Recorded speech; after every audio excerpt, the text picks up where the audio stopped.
Hello दोस्तों, मैं दीपक मिश्रा स्वागत करता हूं अपने YouTube चैनल वो भयानक यादों में। दोस्तों, कहानी अगर अच्छी लग रही है तो लाइक, शेयर और कमेंट अवश्य करें। सब्सक्राइब करना ना भूलें दोस्तों। हम अंधविश्वास को बढ़ावा नहीं देते, इन कहानियों को सिर्फ आप मनोरंजन के तौर पर सुने। भूतिया महल। जी हाँ दोस्तों, आज की कहानी यही है। चंबाला के गांव में एक बहुत ही पुराना महलों का खंडर था। उसके बारे में कहा जाता है कि एक जमाने में यहाँ पर जो राजा राज किया करता था, उसने अपनी पत्नी का सर कटवाकर कहीं जंगल की किसी गुफा में बंद करवा दिया था और धड़ अलग कर ही ले जाकर दफन कर दिया था। दोस्तों, उसके बाद से उस गांव में हमेशा के लिए वीरानगी छा गई और उस खंडर महल के आसपास से जो भी गुजरता वह पहुंच जाता हमेशा के लिए यमलोक में। जी हाँ दोस्तों, वह राजा बहुत ही अय्याश किस्म का था। रोज उसे अलग अलग रानियों के साथ में ऐश करने का सिर्फ बहाना चाहिए था। वह अपने महलों में रोज रात को जश्न की तैयारी करवाता और आसपास के गांव में से जो भी सुंदर लड़की दिखती उसे उठवा लाता और उनके साथ रंगरेलियां मनाता। सभी लोग उसकी इस आदत से परेशान हो चुके थे।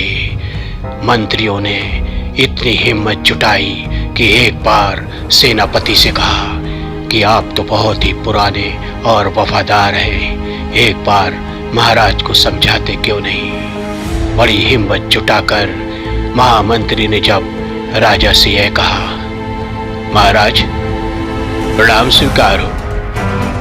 हाँ कहो मान सिंह, क्या कहना चाहते हो। महाराज, आपके बारे में लोग तरह तरह की बातें किया करते हैं। हमारे बारे में कैसी बातें किया करते हैं। महाराज, छोटा मुंह और बड़ी बात, कहने की हिम्मत तो नहीं है, फिर भी बता रहा हूं कि लोग कहते हैं आप इंसानी रूप में जो काम कर रहे हैं, ऐसा काम तो कोई दरिंदा ही किया करता है। अच्छा, तो ये सोच है लोगों की मेरे बारे में। देख लूंगा सबको। महाराज, भला भोले वाले गांव वासियों को और भोली भाली प्रजा के ऊपर किसी प्रकार का अपराध करके आपको क्या मिलेगा। मुझसे जबान लड़ाता है, जा आज से हमारे राज्य से दूर हो जा, हमें तेरी कोई जरूरत नहीं है। महामंत्री सर झुकाकर बाहर आ गया और हमेशा के लिए उस महल को और उस गांव को छोड़कर चला गया। दोस्तों, उस राजा के अय्यासियां बढ़ती गई।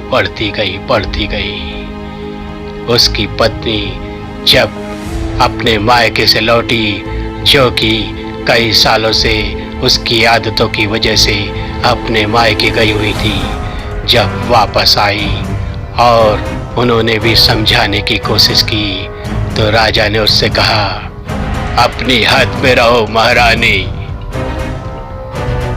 इससे पहले कि हम तुम्हारे खिलाफ कोई भी कार्रवाई करे, तुम वापस अपने मायके चली जाओ। हमने तुम्हें सिर्फ अपना नाम दिया है, हमेशा के लिए तुम्हें अपने गले बांधने का ठेका नहीं लिया है। मैं राजा हूं, मेरी जो भी मर्जी होगी मैं वैसा करूंगा। महारानी ने कहा, अच्छा, तो क्या मैं कोई सड़क पे रहने वाली हूं, कोई यहाँ वहां से उठा लाए हो मुझे। मेरे पिताजी भी राजा थे। हाँ, ये बात जरूर है कि अब वह राजा नहीं रहे, लेकिन इज्जत तो हमारी भी है ना। तेरी इतनी हिम्मत हमसे जबान लड़ाती है देख अब इसका अंजाम। और उसने अपने गुप्त सैनिकों को बुलवाया और रानी के हाथ पैर में बेड़ियां डलवा दी और कहा, ले चलो इसे गांव के बीचों बीच। सभी लोगों ने मना किया, आप ये किस प्रकार का जुल्म कर रहे हैं? यह आपकी पत्नी है, यह रानी है महाराज। मगर उसके राजा के दम और उसके ताकत के आगे किसी ने भी ज्यादा जवान लड़ाना मुनासिब नहीं समझा और राजा ने घसीटवाते हुए रानी को गांव के बीचों बीच लाया और लोगों से कहा, देखो तुम लोगों की मेरे बारे में क्या राय है? तुम लोग सोचते हो ना कि मैं एक शैतान दरिंदा हूँ, तो अब दिखाता हूँ कि मैं जब अपनी पत्नी के साथ ऐसा कर सकता हूँ तो तुम लोग की क्या औकात है। और उसने यह कहते हुए अपने कमर से तलवार निकाली और रानी के सर से जोरदार वार किया और उसकी गर्दन कट के बीच जमीन पर गिर गई। महारानी का शरीर तड़पने लगा। राजा ने कहा, ले जाओ इसके सर को और दूर गुफा में गाड़ दो और इसका शरीर महल के तहखाने में रख दो। आज से 12 साल के बाद हमारे महागुरु आएंगे, उनसे मैं बाकी की बातें करूंगा और इसके शरीर को जुड़वाकर एक नई सिद्धि प्राप्त करूंगा। वह सिद्धि मेरे महागुरु ने मुझे बताई थी कि अगर वह मुझे प्राप्त हो गई तो मैं हमेशा के लिए अमर हो जाऊंगा। यह कहते हुए उसके सर को उसके सैनिकों ने ले जाकर दूर किसी गुफा में छुपा दिया और रानी के धड़ को महल के तहखाने में हमेशा हमेशा के लिए बंद कर दिया। दोस्तों, कई साल गुजर गए। धीरे धीरे करके गांव पर विपदाएं टूटने लगी। चारों तरफ से महल खंडहरों में बदलने लगा। दिन ब दिन तरह तरह की विपदाएं आई। कहीं महल का कोई हिस्सा गिर जाता, कहीं पहाड़ों से पत्थर लुढ़क कर महल के ऊपर गिर जाते। ऐसे ऐसे करते करते एक एक करके सभी लोग मर गए। और यह जो राजा था, जंगल में एक दिन शिकार खेलने गया।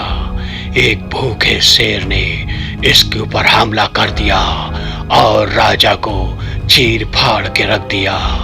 इसकी वही मौत हो गई और वह रहस्य हमेशा के लिए उसी महल में दफन हो गया। कहते हैं आज भी उस महलों से आवाजें आती हैं महारानी की। वह पुकारा करती है कि कोई मेरे सर को लाके मेरे धड़ से जोड़ दे और मुझे इस दुनिया से आजाद कर दे, आजाद कर दे। तो दोस्तों, कैसी लगी कहानी? अच्छी लगी हो तो लाइक, शेयर, कमेंट और सब्सक्राइब अवश्य करें दोस्तों। Good night, good night, good night.